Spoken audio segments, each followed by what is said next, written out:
Assalamualaikum warahmatullahi wabarakatuh. Sampurasun, wilujeng enjing pamirsa, patepang deui dina acara wartawan di NNB TV sareng sim kuring Mazaya Virus anu bade maturan pamirsa sadaya dina hiji warta. Busana rumaja di era digital.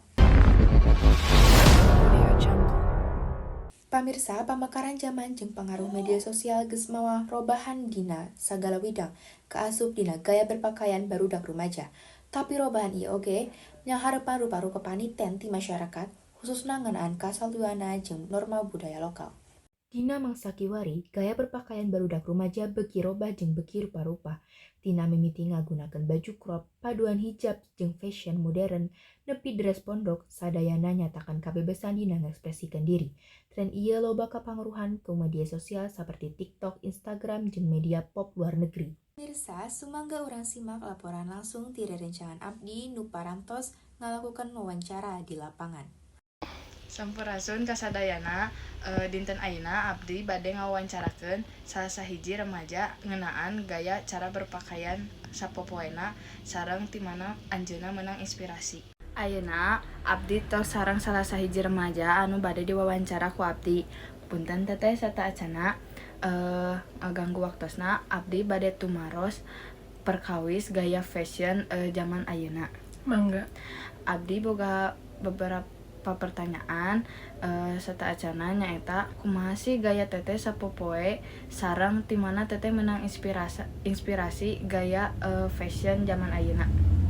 Lamun di bumi biasana abdi ngeunakeun acuk nu biasa sapertos kieu, lamun teu kaos anu tetep rapi jeung sopan.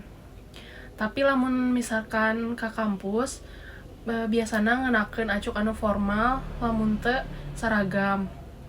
Lamun inspirasi abdi biasana ningali tina sosial media sapertos TikTok sareng Instagram. Oh kitu nyamun atuh teteh, hatur nuhun sataacana, hampunten ngaganggu waktosna. Sampurasun sadayana, jadi dinten ieu abdi bade ngawawancara salah sahiji sepuh anu bade ngobrolkeun ngeunaan gaya berpakaian jeung kumaha carana urang nyambungkeun jeung budaya urang. Hayu urang mamimitian ku sababaraha patarasan.